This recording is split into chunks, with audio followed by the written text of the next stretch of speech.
Merci à vous tous et à vous toutes de vous avoir branchés sur Internet, sur notre canal YouTube ou Facebook pour assister à un culte de l'Église réformée wallonne de la Haye. On est aujourd'hui le 14 juin 2020. J'espère qu'on aura un culte béni. Commençons maintenant. La grâce et la paix vous sont données de la part de Dieu notre Père céleste et de notre Seigneur et Sauveur Jésus-Christ. C'est lui qui nous appelle, c'est lui qui nous rassemble, c'est lui qui nous unit. Il est là parmi nous et en nous. Prions. Seigneur Dieu, grâce te soit rendue de nous avoir réunis en ta présence pour nous révéler ton amour et nous conformer à ta volonté. Fais taire en nous toute autre voix que la tienne. Porte ton esprit, ouvre nos esprits et nos cœurs à ta parole. Que cette parole entendue et reçue, connue et aimée, écoutée et mise en pratique, nous libère de tout mal et de toute condamnation. Au nom de Jésus-Christ, ton Fils, notre Seigneur et Sauveur. Amen.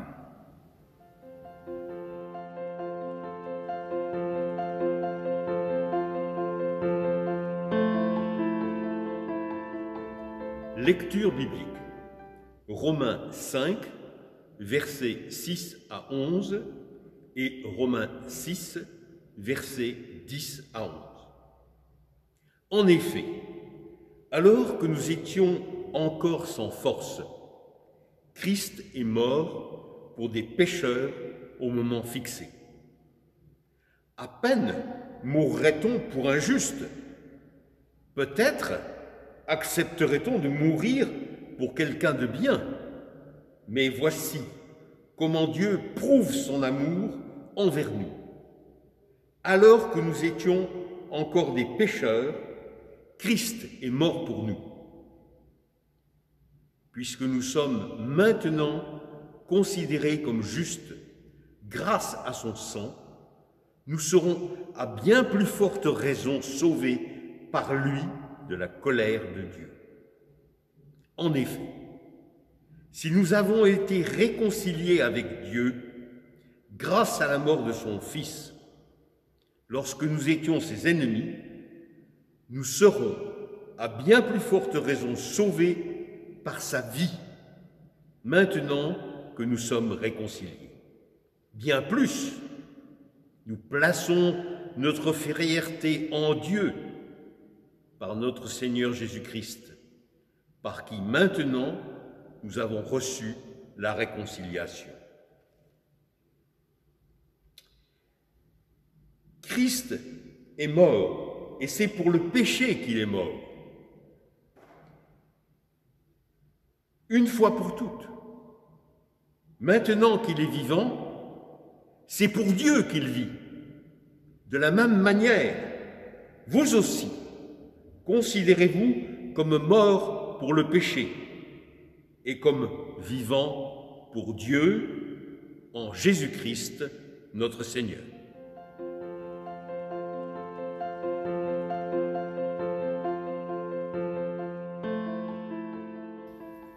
Par rapport à Jésus, chers frères et sœurs, chers amis, nous pouvons affirmer deux choses d'une manière très claire.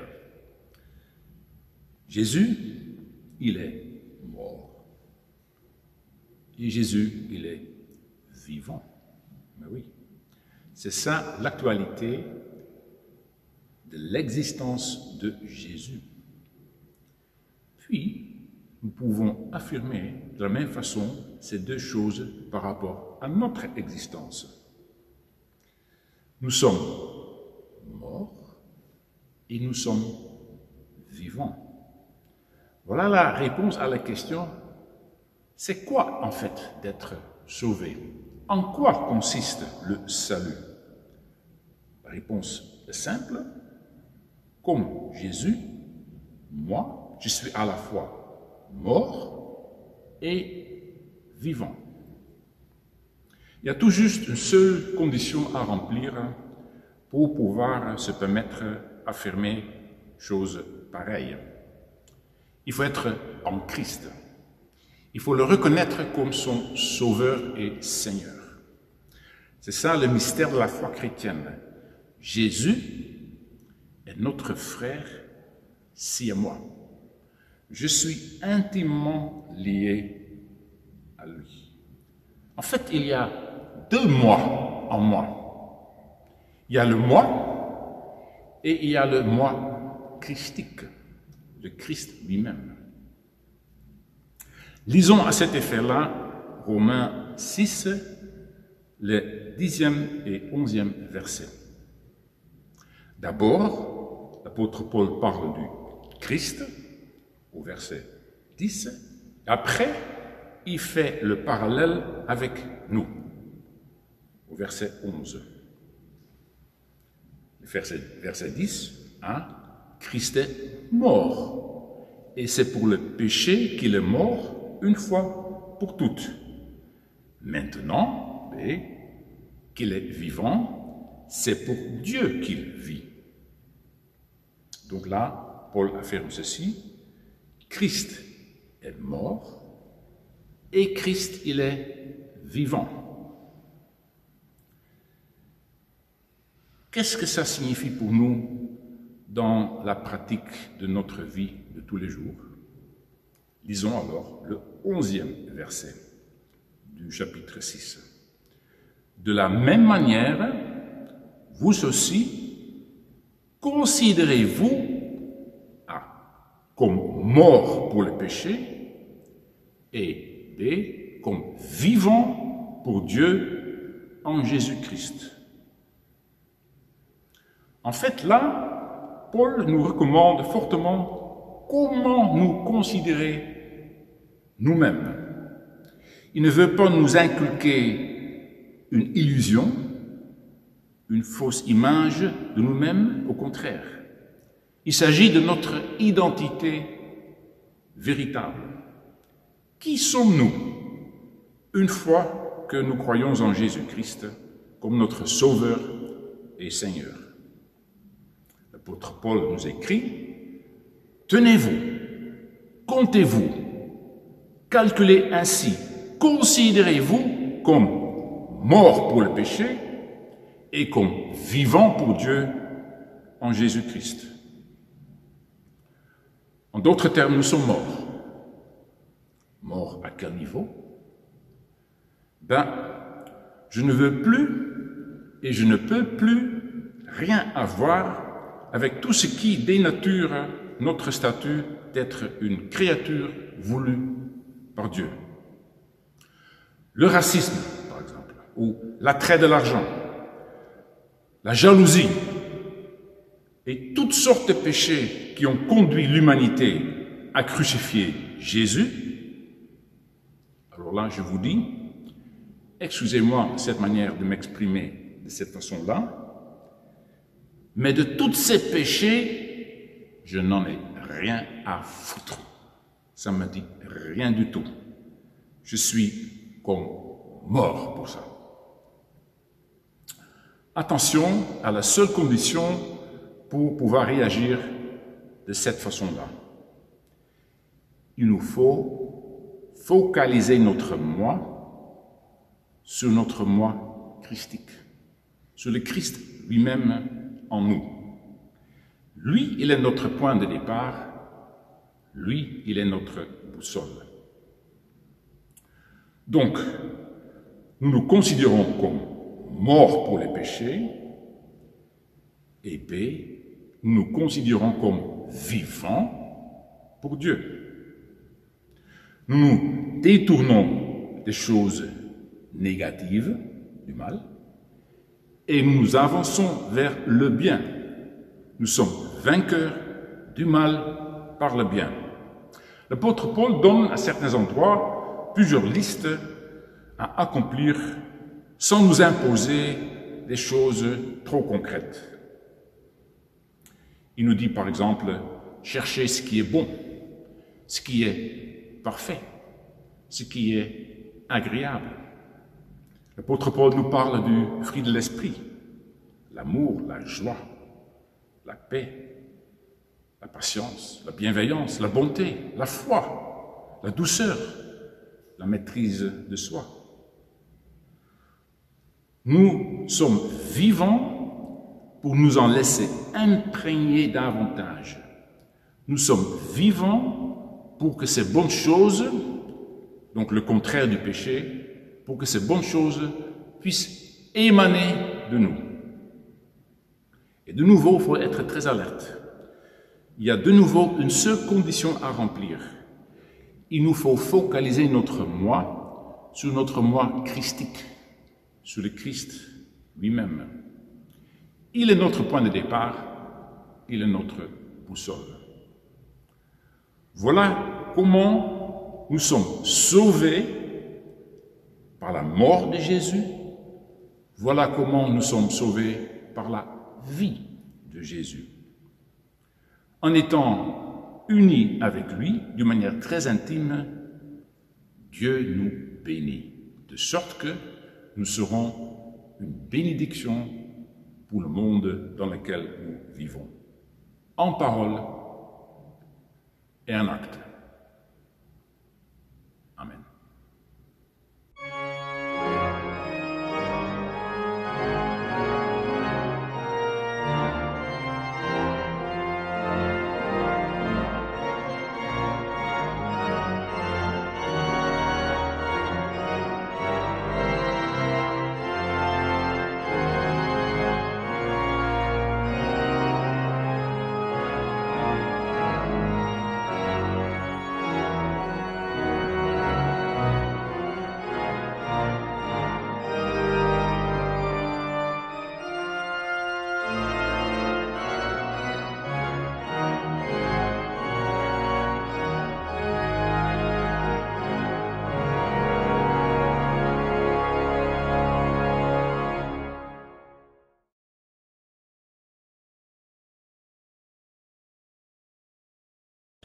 Jésus nous demande: je peux t'enlever 3 minutes de ton précieux temps?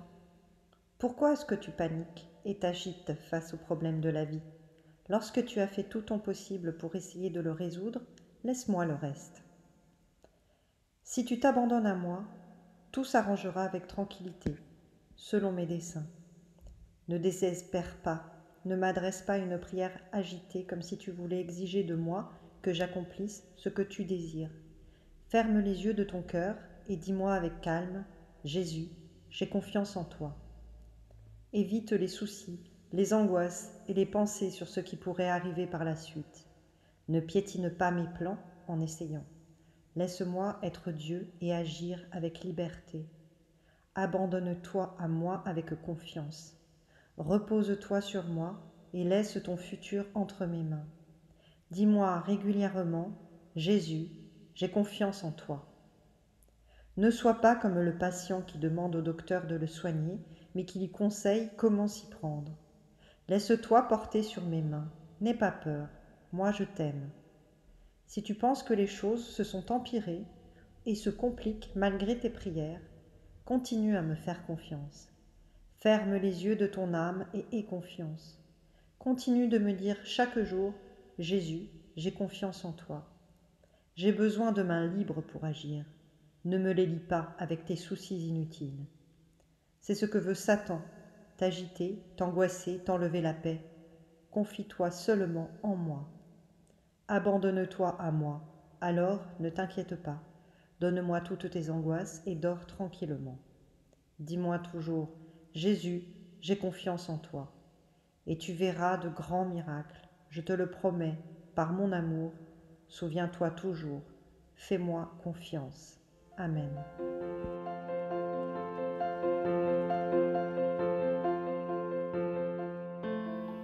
Merci de nous avoir suivis. J'espère que vous avez pu apprécier ce culte. N'oubliez donc pas de liker notre canal en cliquant sur l'icône pouce levé. Ainsi, vous serez abonné à notre canal et vous ne pouvez plus rater une de nos émissions. Finissons maintenant ce culte par la bénédiction telle que nous la trouvons dans la deuxième épître de Pierre à la fin. Il nous dit, l'apôtre Pierre: Le Dieu de toute grâce vous a appelé en Jésus-Christ à sa gloire éternelle. Après que vous aurez souffert un peu de temps, il vous rétablira vous-même. Il vous affermira. Il va vous fortifier et vous rendre inébranlable.